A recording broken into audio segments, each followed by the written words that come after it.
Okay, and I'm back. So this is everything I got for the month of October 2023.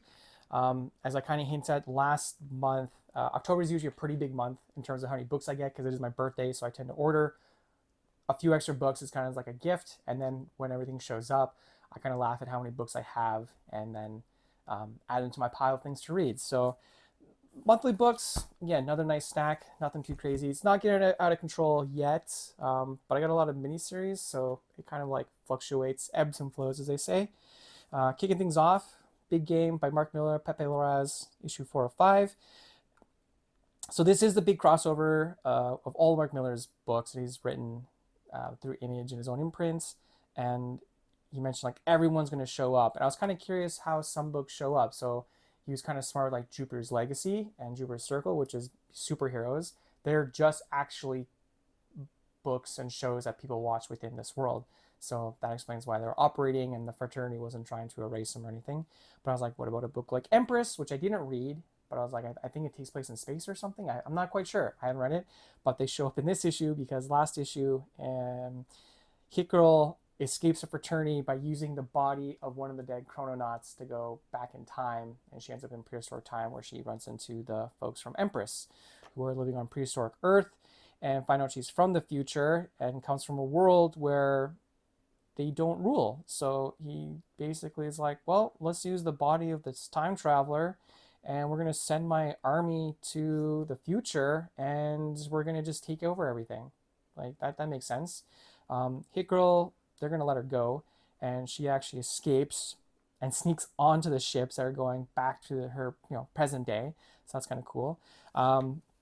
Meanwhile, Kick-Ass, who's one of the few heroes left, he gets a call from the president of the United States to go to a rendezvous point where he'll be picked up and taken to a secret location where he'll meet up with other heroes where they'll figure out a plan of action to go to figure out what's going on. Of course, the president of the United States is actually controlled by the fraternity, so it's just a big trap. And in typical Kick-Ass fashion, David doesn't make it to the helicopter rendezvous on time, misses getting there, and because of that, he escapes because everybody else basically gets gunned down. After they're all gunned down, the fraternity's like, that's pretty much it. Like, that's everybody. Like, there's really there are a lot of loose ends have kind of been tied up. And of course, giant portal in the sky opens, and the army from the past shows up, and I guess that's going to be our big final showdown. The heroes from the Magic Order again show up and are debating like, why don't we just step in and kill Wesley Gibson? Like, why don't we just kill him and just end this? We could fix all this. And they have to debate like, we can't do that. We don't get involved with human matters. Forget it. So, yeah, one more issue. Obviously, it's gonna be a big throwdown between all these big armies. Kind of curious how it goes. What I would like to see, just me personally, is because this all the characters owned by Mark Miller, he can do whatever he wants with them. He's clearly been killing a lot of them off, and in typical big crossover fashion, if this one the big two, something's gonna show up that's gonna like reset everything, right? You're gonna use the Infinity Gauntlet for good to undo what Thanos did. You use time travel to go back and take out the villain before things go wrong, something like that. The status quo always returns in comic books. That's just a matter of fact. But what if Mark Miller didn't return the status quo? What if, in the end, the villain's Wesley Gibson is able to defeat this army from the future, or the past, I guess, and most of fraternity's taken out, but then they still are able to basically, it just carries on. People are like, wait, the world's run by villains, and but there's not enough villains to take over, and you kind of just start from there, right? Like, shake it up, new status quo. That'd be kind of cool. I don't know. We'll see. Moving on, Space Usagi. So again, Stan Sakai is now back at Dark Horse on his own imprint, Dogu, and this is a story about Space Usagi, who's Usagi Yojimbo in the future, who's in space. Clearly, the cover is not in space, and most of this issue is actually just a story of Usagi trying to free a little girl who's been kidnapped by some yokai, evil spirits. He gets to an abandoned kind of fortress, and it basically is like just Tower of Death. He's just floor by floor fighting through familiar demons and evil spirits till he gets to the top, and you're like, oh my gosh, it's the ultimate villain. It's Jay, and they fight, and just as it's about to end, you're actually looking at basically, I really like this reveal. It's like someone's reading the story that we're reading, and it's Space Usagi's daughter in the future. And Space Usagi reveals like, oh, I'm gonna go out and I gotta do some stuff out in space, deep space. So yeah, nice. I don't know. I thought it was a really nice way to kick off Space Usagi at Dark Horse. You kind of have like, hey, remember Usagi? He's cool, great, but now he's in space, and this is why. Um, so we'll get more Space Usagi. So I guess we'll be reading a lot more Usagi Ojimbo. No complaints there. Moving on, the unbelievable, unfortunate, unreadable, and nearly unpublishable Untold Tales of I Hate Fairyland. This is issue number 4. This might be the last issue. I don't know. I feel like most miniseries end at 4 issues, but that's mostly because most of the miniseries I read are from Dark Horse and related to like BPRD and Hellboy, and they're all like 4 issues. So I hope there's a couple more issues of this. This has been great. This one's only got 2 stories. First one's about this warrior who's training to impress this princess he loves, and he has to fight Gert, who basically kicks the crap out of him. Then the story flips, and it's from the princess's view, where she also is in love with this warrior and will do anything to help and protect him. And she's been secretly training, and then she fights Gert and like wrecks her for the man she loves, which is kind of nice. Then the second story is just kind of like a, well, it's called the Fairyland Before Time, so it takes place in like a prehistoric version of Fairyland with like a cave person Gert who's fighting giant monsters, and Gert dies, doesn't complete the quest, and like, oh, it's a failure. So you realize that the people that create Fairyland actually need these children to come to Fairyland and complete their quest for some reason, but they don't quite reveal that. So, yeah, interesting little history there. Moving on, Transformers #1 by Danny Warren Johnson, who writes, draws, does everything except for colors. Mike Spicer's on colors. He's did the colors for Do a Powerbomb, which is really good. I'm a huge fan of Danny Warren Johnson. I grew up a kid in the 80s and 90s, so I watched a lot of Transformers. I've been looking forward to this book since it was first announced, and Robert Kirkman revealed to the world that Skybound, his imprinted image, is now has the rights to do Transformers and G.I. Joe comics. So yeah, first issue. It is awesome. Typical, it ties in a lot to the Transformers origin. Transformers have crashed on Earth. There's a young Spike. His dad's a bit of a drunk, unfortunately. Spike and his friend are like, let's go look at the stars. They go to like an abandoned mine or quarry, fall into it, and discover the Ark, which is full of Transformers and Decepticons. Then Starfire shows up. Jetfire. Jetfire shows up, who did appear in the first book that Robert Kirkman put out called Void Rivals, which ties into this like Energon verse thing that combines the Transformers and G.I. Joes and other stories.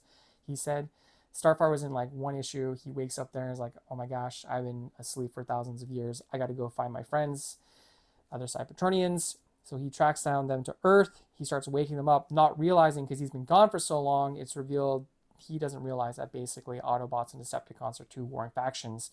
And he wakes up Starscream. He's like, oh, my old friend, I've not seen you in centuries. And then Starscream's like, how's it going, comrade? Thanks for waking me. And then immediately kills Bumblebee. It's like, dang. And then Starfire's like, what are you doing? Jetfire, sorry. What are you doing? And Starscream shoots him. Optimus Prime wakes up. They start fighting. Ratchet wakes up and he's like, Prime, we got to get out of here, man. Like, this is not good. None of us have enough energon or energy. We're just sitting ducks. Prime's like, gather as many as our friends as you can, load them up in my trailer, and they take off. They leave the Arc 1. Teletron 1's been damaged. Even like Howl gets taken out. Soundwave, yeah. Soundwave's pet, which is kind of wild. I really love this like side spread. Roll out, man, so much. I love Danny Warren Johnson. So yeah, Autobots on the run. Starfire, Starscream and his crew are in the Ark, and they're like, we need more energy. We need someone to convert into Energon. They send Starscream out. Now again, this is Transformers. It's based off an 80s cartoon that was basically a giant commercial sell toys to children, so it's very child friendly. Even other iterations of Transformers have been very kid friendly. They shoot lasers. No one typically dies other than robots. But this issue ends with Starscream crushing a person, just like so squishy. You can see there, and just so pathetic. So yeah, this isn't your dad's Transformers, I guess, right? Is that the line? But yeah, it was a great first issue. Like, I love a great first issue that just comes out of the gates swinging. So I'm very much, this is on my pull list for a reason. I love Danny Warren Johnson. I'm a big Transformers fan. I am looking forward to issue 2 and beyond. I'll keep reading this as long as Danny Warren Johnson's on it. I'm not sure. Like they haven't said if he's doing X amount of issues or anything like that. But if he would to like leave the book for whatever reason, I would probably stay on depending on who is the follow up team. But again, this is only the first issue. I'm just really pumped. It's exciting. I'm like, I will read this until it's canceled right now, is kind of my headset I'm in. That's how good that first issue was. Moving on to Sacrificers, issue 3. So obviously, first halfway through the first arc. So, questions are answered, more things are revealed, mysteries deepen, typical comic book fashion. The Sacrificers, all these children that have been taken from their families, be sacrificed in the great sacrifice. Are on the road still. They got taken to like a holding facility, and then you still see the tale of all the world leaders and rich people are gathering at this big party. There's this teenage girl, her dad kind of runs everything, and she's always talking about how she doesn't want to grow up to be like them. They're just like so fake and phony and pretentious and just, the worst kind of people. It's then revealed the sacrificers were not quite sacrificed, but taken to a place where it's just like fun, happy times. They're fed, they're clothed, there's parties, there's games, there's shows. It's just like the life they've always wanted, better than the life they were taken from. And then over time, every once in a while, if you were selected to go to like the next thing, they're going to the big feast now. So we're going to take you and get you cleaned up, and then you'll get to see why you're really here. They take them into the room where they get cleaned up, little salon chairs, but they're evil salon chairs because there's giant spikes that go into their brains and literally pull the happiness, their pure happiness, out of them. Pure joy is what they're looking for. And then it slowly fades to the pure joy being served in cups to all the rich people. So, yeah, that's not exactly what I figured the kids were being sacrificed for something, but that's pretty dark. They're eating the soul, the joy of children. So that's great. So I guess we'll see how they cross over. I'm curious of the two stories. Like, does the teenage girl from the rich people be like, oh my gosh, I learned the truth of this blue drink that everybody has and I have to set them free? Or do we just have like two stories that don't really interact to show both sides? I don't know. It's Rick Remender. I trust him. I'm really digging this series so far, so I'm sticking with it. Up next, I got 2 issues of Plot Holes, issue 2 and issue 3. Again, this is a 6-issue series, so issue 3, as I said before, questions are answered, mysteries revealed, plot thickens. So the Plot Holes, they're a gang of fictional characters that travel from story to story to save them from being corrupted by like a computer virus, essentially. You find out that our main character, this little dopey dude, he's a comic book writer, but comic writer from a story. So somebody wrote a book where the character is a comic writer. He's been plucked from that story to help out the plot holes. All the plot holes have like special abilities. Like this blue guy's from a fantasy book. He is a shape-shifting warrior. There's a hero from a manga. There's a vampire hunter, or she's a vampire who has they all have skills. And then there's just this guy. He's just like, I just write stories. Why am I here? And he's like, well, you're here because you replaced a guy who was originally a supervillain, but we brought him in because he's powerful, and he dies in the first issue. But then you find out he seems like he's merged or been corrupted by the virus that they've been fighting all along. So again, the things are being revealed, the story is moving along, the plot thickens, but it's fun. It's a really interesting idea. I'm really digging it. I love Sean Murphy. This one's only 6 issues, I'm pretty sure, because I saw he's got a new book coming out that advertised, and he generally works on one book at a time. So yeah, it's really fun. If you like Sean Gordon Murphy, check it out for sure. And then yeah, speaking as mentioned with the Transformers, the Energon verse, Void Rivals, the book that kicked it off. Getting to the end of the first arc, I guess, issue 5, so 6 is the next one. So a lot of stuff is going to just get thrown on the table. Our 2 antagonists are both now imprisoned. The female antagonist, I can't remember her name. I'm really bad with just remembering people's names when I'm reading books month to month. But she basically knocked out the male protagonist, took it to her side of this world, and her dad was like, well, thanks for bringing the prisoner, but I know you showed your face to him, which you're not supposed to do, so you're a traitor. So they're both locked up. She's pretty bent up about it. And then they take him to torture him. While she's still in the cell, she gets visited by these, I don't know, I'm going to call them the Night Sisters. They don't really know, but I don't really know what they're called, but you find out that our female protagonist has been working with them before she left on this trip where she got stranded and made back home. And they're basically telling her, like, something's coming that we're here to help prepare you for, some new stuff's going to come to light soon, basically. There's a little side story with more Transformers characters. This isn't tied to the Transformers book. It's just showing Transformer characters. So, and they're aware. They're like, oh, did you met these other aliens? And they're like, did you say those aliens you just met? He's like, oh, tell us more. Our male protagonist gets tortured. He's like, oh, this is great. I'm going to die here. But then he's saved by a resistance group on the planet who free him. They take him and they're like, you're going to help us. And he's like, I'm not going to help you unless you help me find my friend. And they're like, she betrayed you. Like, do you have any idea who she is? And he's like, I don't care. We got to go help her. And that's where it kind of ends. So yeah, one more issue. I like most typical issue 6, right? You're going to get some tie up to, like, maybe they make it off world or something, or there's gonna be like, here's the big reveal, so the rest of the story, like the next big arc or something. But I've really enjoyed the book. I like Robert Kirkman. I've liked pretty much everything he's written.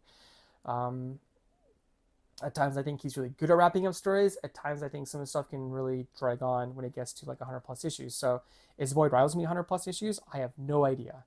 But I've learned with Robert Kirkman, I kind of get a feeling like I'm just going to stop reading this book, and I just stop. I'm not going to keep going until the bitter end and then be angry at myself that I didn't stop earlier. So I am enjoying it so far, though. Not saying that because I'm not liking it, but just from my past with reading his books. Moving on, I Hate Fairyland number 10. As I always say, I really, really like this book. This is a fun, like, prison story where Gert and Duncan need to find Queen Claudia, because she can provide Duncan with a map that'll help him find his key, because he never got the key when he first came to Fairyland. And if they get the key, Gert and Duncan can both leave back to the real world. So they break into the prison where Queen Claudia is. They then break Queen Claudia out through a couple of great montages. A great montage of Gert getting into prison, a great montage of Gert and Claudia getting out of the prison, and then a great montage of them finding Duncan's key. And then they're about to use the key. Claudia then betrays him. She uses the key, and she escapes to the real world. It's kind of a cool twist. So I'm curious if then this book carries on. Is it Claudia in the real world? Do we get 2 stories side by side of Claudia in the world and Gert and Duncan still in Fairyland? Because this book has kind of changed angles a couple times since it's come back. The original Gert, who had grown up and who had escaped Fairyland and grown up, goes back to Fairyland, gets trapped there again.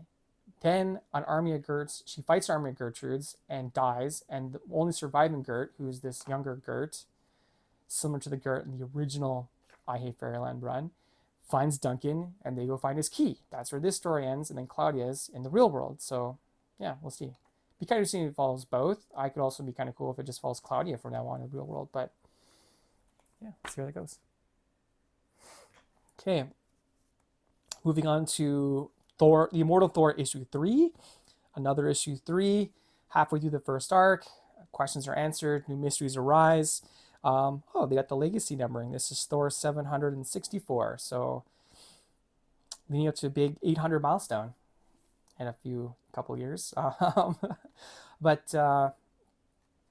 Thor's been fighting. He fought Tyrannus, who is like an original god of storms. He's in the same pantheon as Thor's mom, Gaia, so he's pretty strong. Thor had used the All Power to repel his attacks, but he knows if he keeps using All Power, he will go to the All Sleep, which means he's completely helpless, and Tyrannus will most likely kill him. So Loki shows up. He asks Thor, like, hey, do you trust me as both your friend and as your foe? Thor says, of course. So he's like, I'll help you then, and he basically traps Thor in a realm that he can't escape. He tries, and he's like, I'll be lost forever. I got to figure this out. And he's like, well, I've got a simple riddle. Answer my riddle and you'll be free. So Thor spends some time thinking about it. He answers the riddle by crafting a weapon called Tormons, which is basically like a giant axe. And he makes it back. And he's like, you did it. Now you got to figure it out. Now from here, you got to just keep on the journey. And you're probably going to need a new team, because Tyrannus is going to be like the strongest thing you've ever fought. So you got to prepare for this. Like, this will test you as the mighty Thor.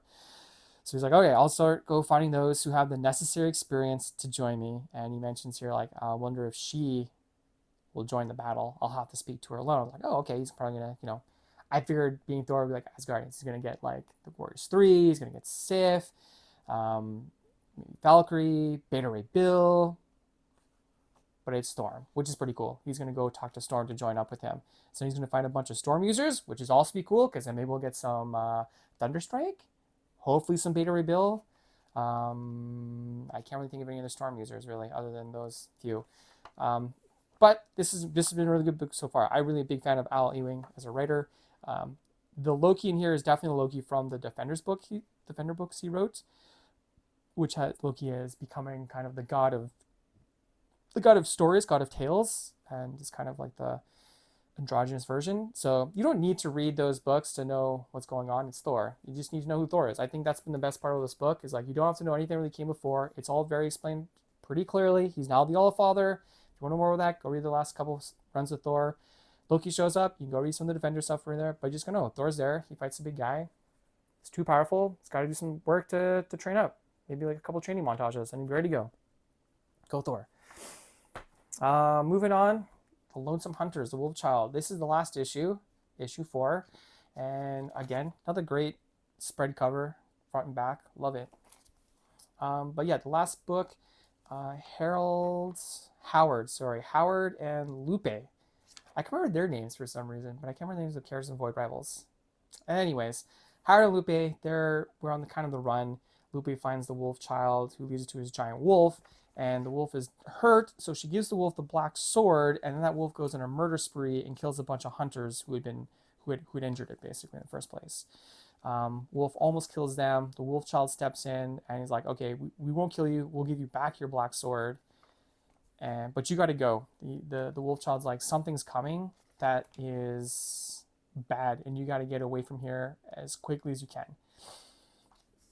There's also been these members of a radical church that Howard was a part of that are out to find him and reclaim the black sword. They mention they have an insider who's been helping them, and then immediately cuts to this woman from the first volume, and Howard's talked to her a couple times in this volume, that helped them out and knows Howard, and it looks like might be her dad. She clearly doesn't like him, so maybe she's the insider. Twist. There's also kind of this demigod guy that wakes up and at the end of the last series, the first run, and he's out to find his sword. So yeah, maybe he's the thing that's coming for Howard. But so at least we'll get one more arc of the Lonesome Hunters, which is great. Maybe 2. I don't know. I'm glad there's more Lonesome Hunters. I really like Tyler Crook. He's doing everything in this book: writing, drawing, colors, inks, everything. So looking forward to the next volume, probably sometime next year, but 1 year so far. Moving on, another Hellboy spinoff. There's not a lot of BPRD right now. A lot of them wrapped up. Are wrapping up. So got to get some new books out there, right? This was Giant Robot Hellboy, and it's as fun as the title sounds. Giant Robot Hellboy. Art's by Duncan Fegredo, who, if you read Hellboy, you'll recognize he did a lot of the art for like the last few Hellboy arcs before Mignola came back to do Hellboy in Hell. And yeah, Hellboy gets kidnapped in the first couple pages. He gets taken to a lab. He gets hooked up to a machine, and that machine connects him to a giant Hellboy robot. And he's just like, son of a gun. They put the robot on this giant island in I think the South Pacific, where they're also, the scientists who hooked up the Hellboy to the robot are there to go back to a lab which has clearly been abandoned and taken over. There's giant spiders and ants to fight. Clearly there's giant monsters on the island, hence what giant Hellboy is there to fight. And the scientists are there to try and get something from the lab itself. Yeah, Hellboy clearly never been a giant robot before, does not do very well, and gets taken out. So I'm sure he's going to get right back up in the next issue, and we'll kind of find out what's going on. But yeah, it's a giant Hellboy robot. I'm sure this is just a fun idea. Mike Mignola just sit around like, giant robots are really cool. What if Hellboy was one? And then probably laughed to himself and then made the scripts. Last book that I got in terms of the monthlies, Black Hammer: The End, another issue 3. So again, questions are answered. New mysteries are happening, and by new means, there's a ton of stuff in this issue. Like, if you've read all the Black Hammer stuff, everything is coming together now. A bunch of characters from a bunch of other spin-offs are all showing up. Characters from the Unteens, from like honestly, I think every spin-off except for the one that takes place in the future is now shown up or has shown up, and yeah, it's pretty cool. The All the heroes in the Black Hammer world are teaming up to fight the anti-god, including this like parallel universal team of heroes that's been assembled, but they're missing a Black Hammer, and they're missing Black Hammer because there's an evil Black Hammer who is traveling world to world, realm to realm, killing Black Hammers and collecting their hammers, and the only one left is Lucy, the daughter of the original Black Hammer of the series, and she's in the real world, where the original characters who defeated the anti-god ended up there at the end of everything, where they can live normal lives and not have to worry. And she's just like, we don't have to worry about anything. Nothing's going to harm us here. Wink, wink. Something's definitely going to come for them because the evil Black Hammer finds out where they are. And her daughter, Lucy's daughter, finds a comic book, The Black Hammer, written by a writer whose name is an anagram for Colonel Weird. So her and Inspector, I'm pretty sure his name's been killing me for months. I haven't remember it, and they don't quite call him that. I'm pretty sure it's Inspector. It's gonna kill me not knowing that. But they're like, okay, if the book is Black Hammer, my mom is Black Hammer, these are characters that I know that my mom were friends with, we have to find this guy. If his name is an anagram for Colonel Weird, like, there's something up there. So they're on the road to find this guy.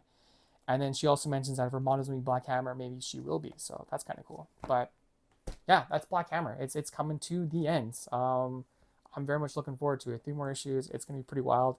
I wonder, my theory is like maybe it's all Colonel Weird is just having a crazy dream and everything is just characters and even we are just characters in the story of someone else's story, or yeah, we'll see. Anyways, that's all the monthlies I got this month. Really nice fast stack, really good stories in there. I got a huge stack of like graphic novels as well, but I gotta adjust the camera to fit them all. So just give me a moment. I'll do that and be right back. Okay, camera is readjusted, and these are I can't even turn this pile sideways right now. There's so many books in here. So kicking things off, I should mention, I got the new Daniel Klaus graphic novel, Monica.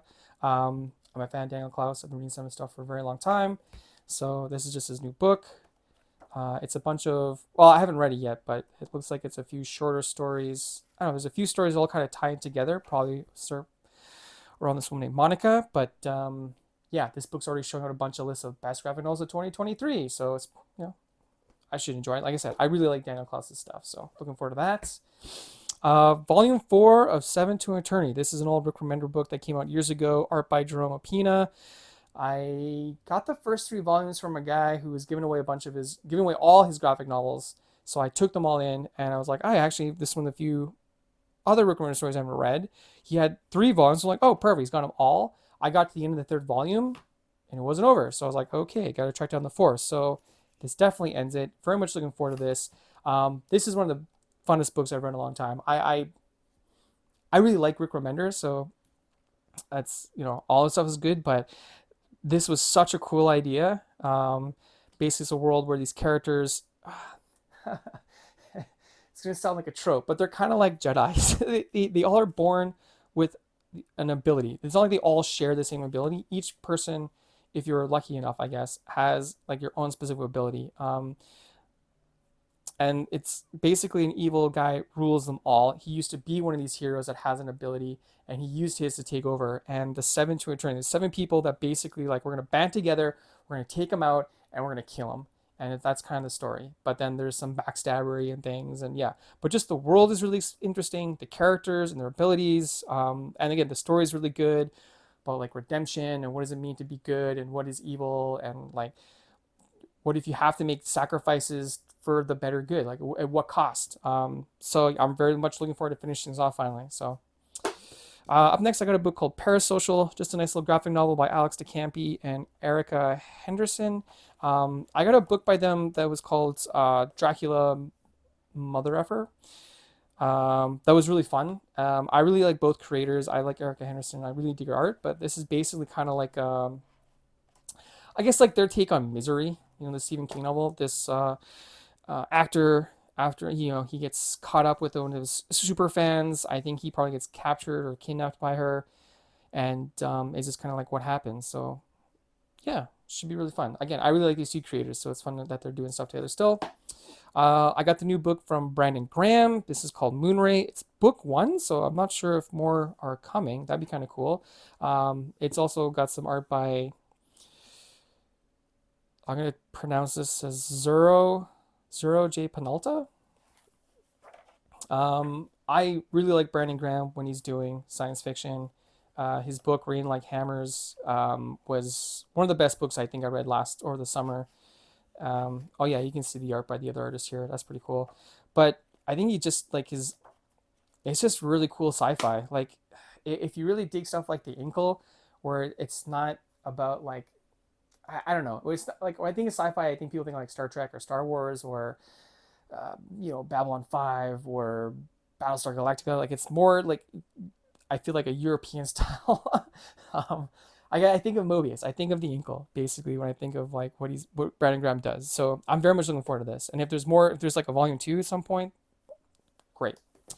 Moving on, I picked up the complete collection of Moonshine, a book from Brian Azzarello and Eduardo Rizzo, who did 100 Bullets together like decades ago. I feel like 2 decades ago. This is the complete thing. When I first ordered this, I was like, "Oh, this will be cool." I did not expect it to be this thick, honestly, but it's like 26 issues. But it's basically like a, well, it's Azzarello and Russo, so you know it's going to be like crime themed. It's going to be about bad guys doing bad things, but it takes place during Prohibition, and there's also werewolves. So that looks pretty cool. I'm very much looking for that. I love Eduardo Russo's art. Absolutely love it. I wish he was doing more work. I know he's probably fairly old, so maybe he doesn't do as much. He probably doesn't need to do a lot of art because he does so much, and he's probably made a lot of money from his career. But man, these two guys are working on the book. Like it's pretty much a must buy for me. It's also plugged by Brian K. Vaughan. So yeah, Whiskey and Werewolves, come on, can't go wrong. And then I got Berserk Deluxe Edition 13. It's taken me close to 2 years, but I am now caught up. This isn't the final volume of Berserk, the deluxe version. I believe 14 comes out in December, but when I started, I was behind trying to catch up to getting to the point where when the new ones came out, I was going to get them. I wouldn't have to worry about missing one, it being on a print or something. So 13 officially catches me up. 14 will be the first new one. It's not really new, but yeah. I don't know how many volumes are because it's maybe 15, maybe 16. But that's just me just throwing a number out there. Honestly, I have no idea how many versions this will be. Then the last book, and kind of the reason I had to adjust the camera, is I got Crazy and you can't really make out the title. Crazy and Ignatz, which is basically Crazy Cat comics from 1916 1918 by George Harriman. This is from the George Harriman Library. Crazy Cat is like one of the original Sunday strips. I wouldn't say one of the original, but it's like a super popular Sunday strip from the early 1900s. Very, very influential. These are kind of reprinted and close to their original size, I believe, but you know, you can see being early, like the idea of like panels and structure, like there's structure obviously, but some of the panels, they're not like panels aren't really being drawn out, right? You can see them from this page. Some of the earlier stuff is actually interesting. You can see he actually has little numbers so you can follow along. But yeah, I really love the history of comics. Like who are the people that influenced the creators I love? Who are the people that influenced them? Like how far back down the chain does it go? And a lot of stuff comes back to Crazy Cat. There's a award called the Ignatz Award for independent comics that's going to year. Like that's how influenced it. And the story of George Harriman is really fascinating. He is a black creator who hid that he was black for most of his life. He was fair skinned, they would say, for the time. He always wore a hat to hide his hair, and he was very much kept out of the public eye. But his comics were popular, and he made a lot of money from it. And yeah, it wasn't until like years later I watched a couple of videos and read some books about his story. It's very, very interesting. There's a lot of people that maybe feel like maybe Crazy Cat is actually him in a way, and Ignatz is, you know, he's the black cat, there's the white mouse, and him trying to always impress Ignatz. Crazy Cat's always trying to impress Ignatz and just like be accepted in a way. So maybe there's some subtle tones there of his life, but yeah, just wanted to pick that up. I saw some reviews of some Crazy Cat stuff, realized I didn't really have any, and like I said, I love the history of comic books. So I'm always want to add some stuff to my collection that I can kind of pull out or show people or lend out if they have any kind of questions. So yeah, that's everything for October. That's a big stack, mostly because there's a couple really fat graphic novels and trades in there, but lots of good stuff. The next few months should be not as big as this month, but November, December, because leading to the end of the year, I tend to order more stuff. More stuff released in this time as well. So yeah, but as always, let me know what you think. Send me your jeers, send me your cheers, and I'll see you next month.